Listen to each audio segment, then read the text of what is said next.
Good morning students. आज हम हमारा तीसरा लेसन शुरू कर रहे हैं दिल्ली के सुल्तान।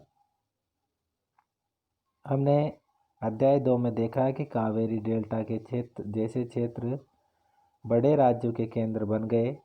क्या आपने गौर किया कि अध्याय 2 में ऐसे किसी राज्य का जिक्र नहीं है जिसकी राजधानी दिल्ली रही हो? इसकी वजह यह है कि दिल्ली महत्वपूर्ण शहर 12वीं शताब्दी में बना, अर्थात जो महत्वपूर्ण शहर की गिनती में आया है तो ये 12वीं शताब्दी में आया है। पहले तोमर राजपूतों के काल में दिल्ली किस साम्राज्य की राजधानी बनी? 12वीं सदी के मध्य में तोमरों को अजमेर के चौहान, जिसे चाहमान के नाम से भी जानते हैं, ने परास्त किया। अर्थात जो चौहान थे उन्होंने तोमरों को परास्त कर दिया। तोमरों और चौहानों के राज्यकाल में ही दिल्ली वाणिज्य का एक महत्वपूर्ण केंद्र बन गया। इस शहर में बहुत सारे समृद्धशाली जैन व्यापारी रहते थे जिन्होंने अनेक मंदिरों का निर्माण कराया। यहाँ देहलीवाल कहे जाने वाले सिक्के भी ढाले गए जो काफ़ी प्रचलन में थे, अर्थात सिक्के चलाए गए जिनको देहलीवाल कहते थे। 13वीं सदी के आरंभ में दिल्ली सल्तनत की स्थापना हुई और इसके साथ ही दिल्ली एक ऐसी राजधानी में बदल गया जिसका नियंत्रण इस उपमहाद्वीप के बहुत बड़े क्षेत्र पर फैला था। पर फिर से नज़र डालिए और उन 5 वंशों की पहचान कीजिए जिनसे दिल्ली सल्तनत का निर्माण हुआ था। तो 5 जो वंश है उनमें सबसे पहला गुलाम वंश है। उसके बाद में जो अगला जो वंश आता है वो गुलाम वंश के बाद में तुगलक वंश, फिर उसके बाद में जो है वो है खिलजी वंश, फिर उसके बाद में सैयद वंश और उसके बाद में लोधी वंश। ठीक है, तो ये वंश अलग अलग टाइम पर अलग अलग तरीके से शासन करते हैं। जिस इलाकों को हम आज दिल्ली के नाम से जानते हैं वह इन सुल्तानों ने अनेक नगर बसाए, जैसे देहली एक कुहना, सिरी और जहांपना। ये जो नगर थे या किले भी बनवाए थे इन्होंने, नगर भी बनवाए थे। तो इस तरीके से ये जो शासक है अलग अलग समय पे, देखिए हम बात करते हैं दिल्ली के शासन की। तो ये जो राजपूत है तो तोमर आरंभिक 12वीं शताब्दी में 1165 में, जिनमें जो शासक है वो है अनंगपाल। 1130 से 1145 तक शासन काल रहा। फिर उसके बाद में चौहान वंश है तो 1165 से 1192 तक है। पृथ्वीराज चौहान 1175 से 1192 का इनका समय है। इसके बाद में प्रारंभिक तुर्की शासक आए। 1206 में इन्होंने यहाँ स्थापना करी, 1206 से 1290 तक चला है, जिनमें कुतुबुद्दीन ऐबक है 1206 से 1210, इल्तुतमिश है 1210 से 1236, उसके बाद में रजिया सुल्तान है 1236 से 1240 तक, और फिर गयासुद्दीन बलबन है 1166 से 1287 तक। ठीक है, इसके बाद में ये देखिए इल्तुतमिश का ये मकबरा बना हुआ है। ठीक है ना। इसके बाद में खिलजी वंश आ गया जो 1290 से 1320 तक रहा है, जिनमें जलालुद्दीन खिलजी 1290 से 1296 और अलाउद्दीन खिलजी 1296 से 1316।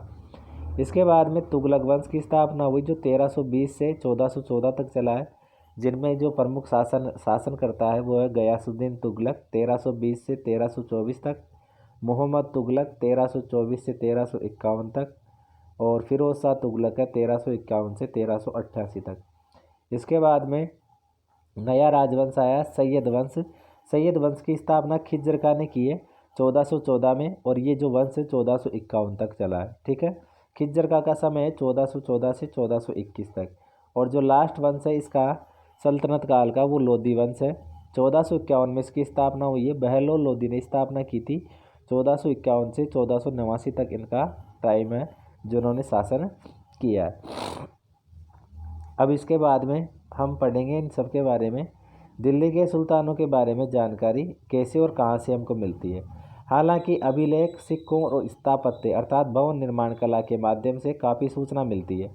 अर्थात जो राजा होते हैं उनकी सूचना हमें अभिलेखों के माध्यम से, सिक्कों के माध्यम से, और जो उन्होंने जो स्थापत्य निर्माण करवाया, जैसे भवन बनाए, इमारतें बनवाई, उनके माध्यम से पता चलता है।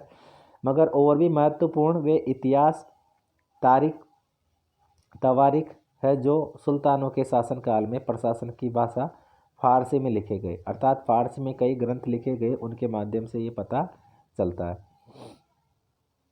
तवारीख के लेखक सचिव, प्रशासक, कवि और दरबारियों जैसे सुशिक्षित व्यक्ति होते थे जो घटनाओं का वर्णन भी करते थे, अर्थात जो राजा का शासनकाल था उसे ये लिखने का कार्य करते थे। वे न्यायसंगत शासन के महत्व पर बल देते थे। ये कुछ और बातें ध्यान में रखें, जैसे तवारीख के लेखक नगरों में, विशेषकर दिल्ली में रहते थे और गांव में शायद ही कभी रहते हो, अर्थात जो भी लेखक होते थे वो दरबार में ही रहते थे, अर्थात दिल्ली में ही रहते थे। वे अक्सर अपने इतिहास सुल्तानों के लिए उनसे ढेर सारे इनाम इकराम पाने की आशा में लिखा करते थे, अर्थात जो लेखक थे, जो कवि थे, वो जो रचनाएं लिखते थे वो राजा महाराजा की बढ़ाई में या उनको अच्छा बताने के लिए लिखते थे ताकि उनको इनाम मिल सके। ये लेखक अक्सर शासकों को जन्मसिद्ध अधिकार और लिंग भेद पर आधारित आदर्श समाज व्यवस्था बनाए रखने की सलाह देते थे।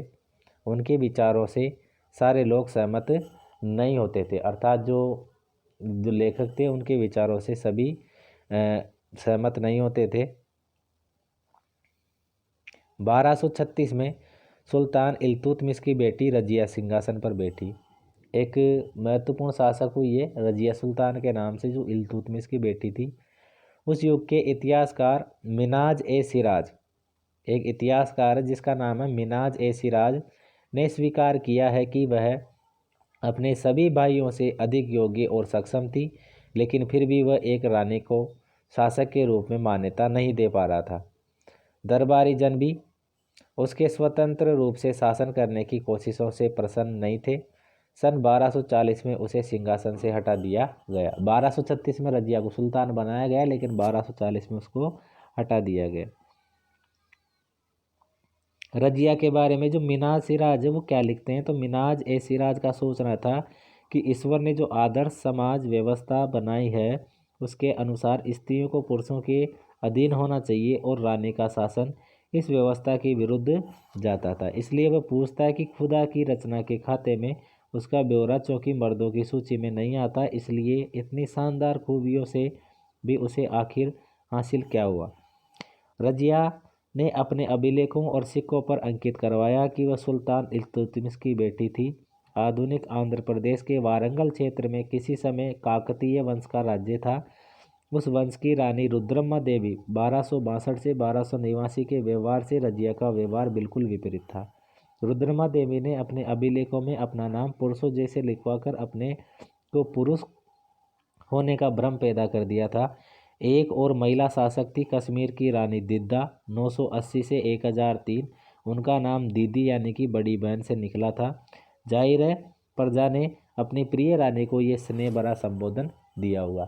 तो देखिए इससे हमें ये पता चलता है कि अलग अलग समय में अलग अलग जो रानियाँ थी जिन्होंने अपना शासन स्थापित किया, तो कुछ तो एक तरीके से कुछ में तो मतभेद था, लोग बनाना ही नहीं चाहते थे, बल्कि कुछ रानियाँ ऐसी भी है जिनको जो वहाँ की प्रजा है, वहाँ के जो दरबारी है, वो शासक के रूप में देखना चाहते थे।